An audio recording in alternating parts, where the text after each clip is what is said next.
All right, welcome. So, why is mental health so important? So, this video is all about mental health and the importance of it. That's it. Pretty simple, huh?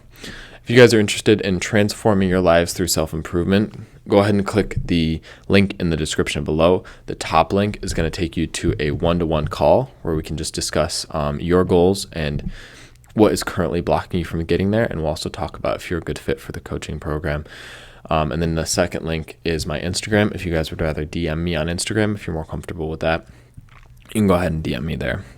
But again, we'll just have a conversation and see if you are a good fit for the program. I'm going to talk about how mental health actually caused me to get further away from my goals. So while I was on self-improvement, while I was still doing self-improvement, because I didn't address my mental health as soon as I probably should have, or at least as fully as I should have, it actually caused me to get further away from my goals throughout my process, throughout my self-improvement. So when I started self-improvement, I started with actually fairly good mental health, at least compared to the more recent times than this point. But my mental health was actually a lot better than when we're about to talk about. I started doing the habits, right? I started getting onto the habits, but because my mental health wasn't quite where it needed to be, I would only ever do them for a certain period of time and then I'd fall off, right? And so every time I'd pick up on a habit, I'd do it for a while, I'd see all these benefits, I'd be like, wow, this is great, I feel amazing. I don't feel like doing it today, and then I won't do it. And then I would get into that cycle of doing it and then not doing it for a period of time. Then every time I'd stop doing it, I would stop doing it for longer and longer periods of time. So it's pretty much the complete opposite of self-improvement, where you start doing the habits as much as you can, and sometimes you fall off, but you slowly shorten the block of time that you fall off for. The opposite happened for me because I did not address my mental health first. And so now we'll get to more recent times where my mental health was in a really bad place. This was about a year ago, where my mental health was in a really bad place. I had started to realize that the goals that I had, the goals that I was working towards, I not only hadn't made progress, but I didn't even get any closer. In fact, I got further away, right? So I became a version of myself that was actually worse off when it came to getting these goals after a year of self-improvement, after doing self-improvement for a period of time. And so this was when I decided to really address my mental health and really get on top of increasing your mental health, making you actually sustainably happier. Instead of chasing this feeling of happiness, how can you actually sustainably make yourself a happier type of person? How can you sustainably make your brain healthier? Right? And as soon as I started to do this, I not only started to make real progress towards my goals, but that progress grew exponentially, right? And that progress was natural. I no longer felt like I was fighting against myself to make progress, to do hard work. It actually felt really good. And to this point, to this day, it feels really, really good to do hard work, right? It's still difficult. I still struggle at times, but it feels good to do the work itself. So even if I don't want to do it, it feels good to do it, if that makes sense. So the mental health directly impacts not only the amount of enjoyment you get from your work, but also your ability to focus on your goals and your ability to move towards them. So the true power of good mental health. The first point that I have is your desire to improve / work, right? So when you have good, healthy mental health, you are in this state where you constantly desire improvement. You constantly desire to reach the next level. You constantly desire to do work, right? There's never really a point when I desire to just sit around and do nothing. Even if I'm sitting around, I always want to have something to do. I always want to have something actively to work towards and work on, because this is the state that I enjoy to be in the most, right? This is the state that brings me the most joy and fulfillment. And so naturally, because I have good mental health, I want to work and I want to improve. I always want to reach the next level. I always want to improve my skills. I always want to do hard work, right? But when my mental health was bad, it was the opposite. I never wanted to do work at all. In fact, I wanted the opposite. I wanted to just sit around all day and do nothing. I wanted to indulge in some forms of pleasure, right? Either drugs, porn, video games, social media, etc.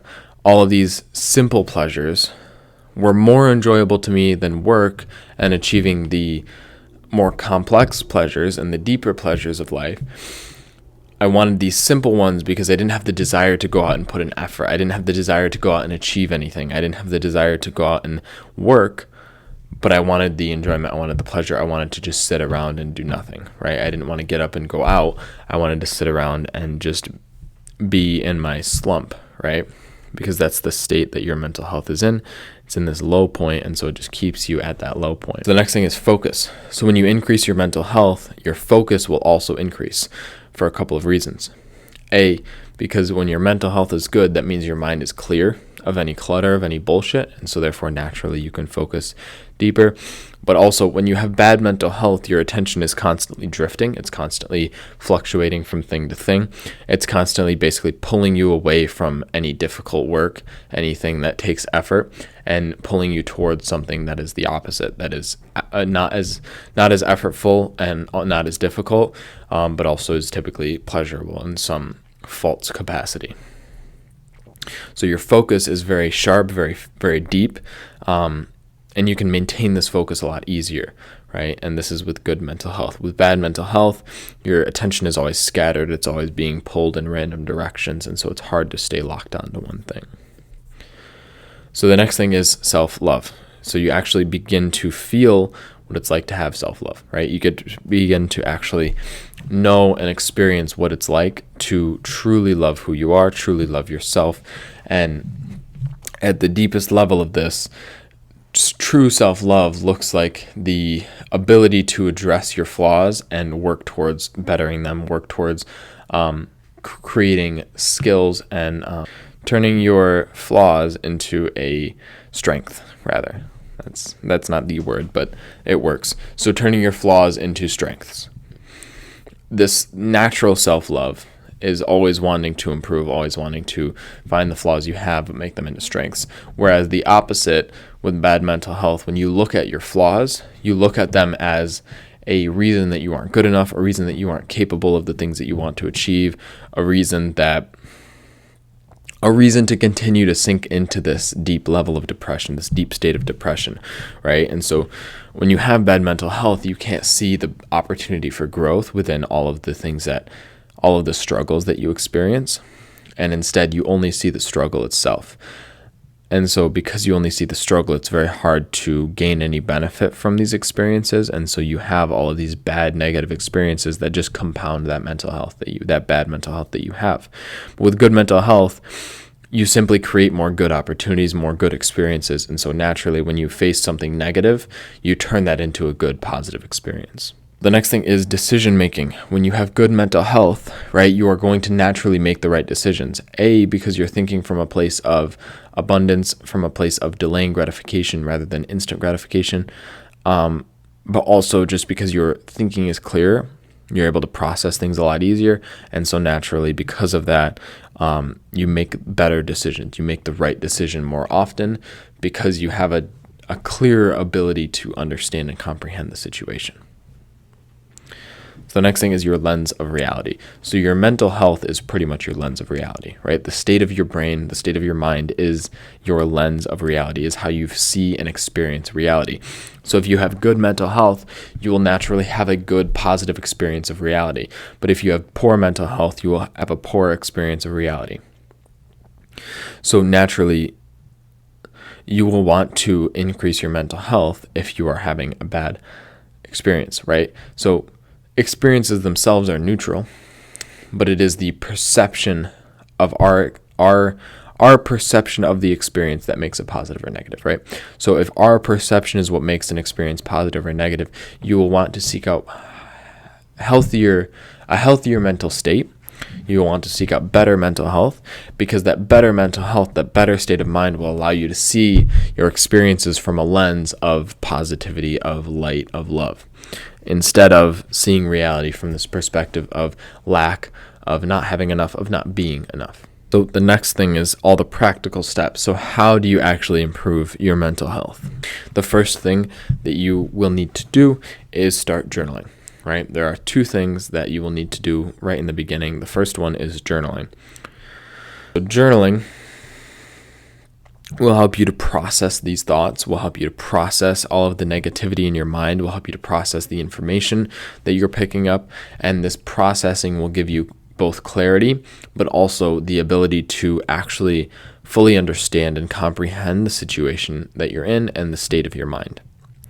And by doing so, by understanding and comprehending it, you will be able to easier go about making change, making the right types of change.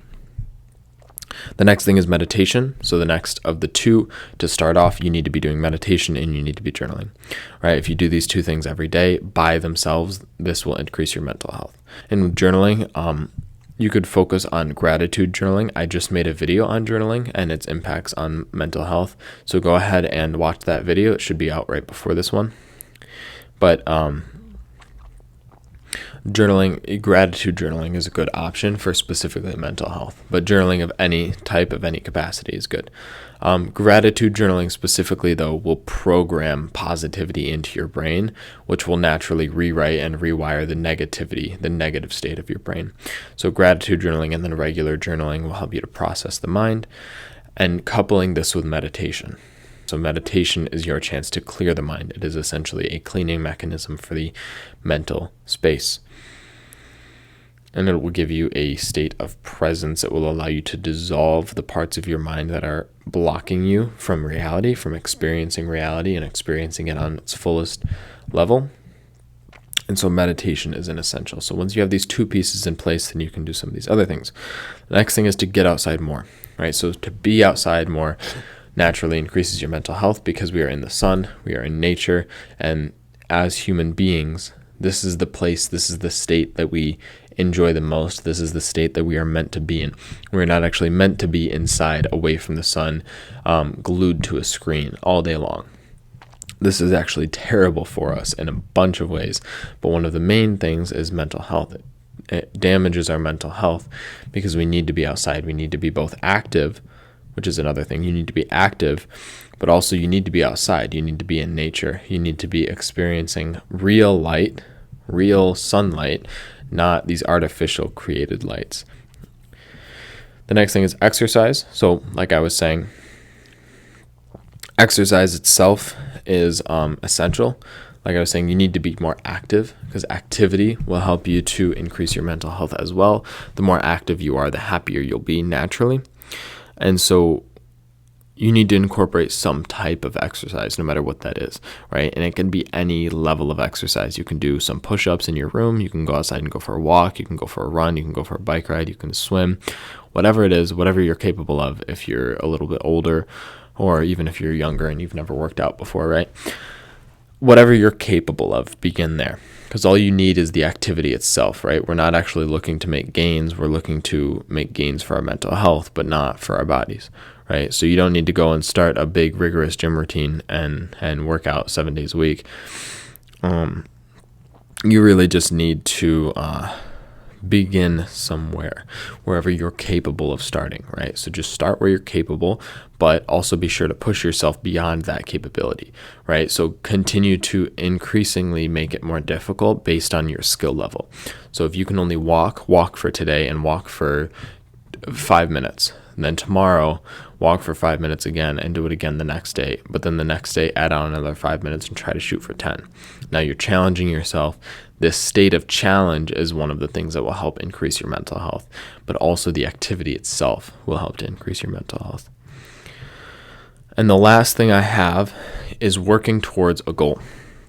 When you are clearly working towards a specific goal and you are making constant progress towards that goal, this in and of itself is the thing that will make your mental health the best, right? So this is the thing that will increase your mental health the most.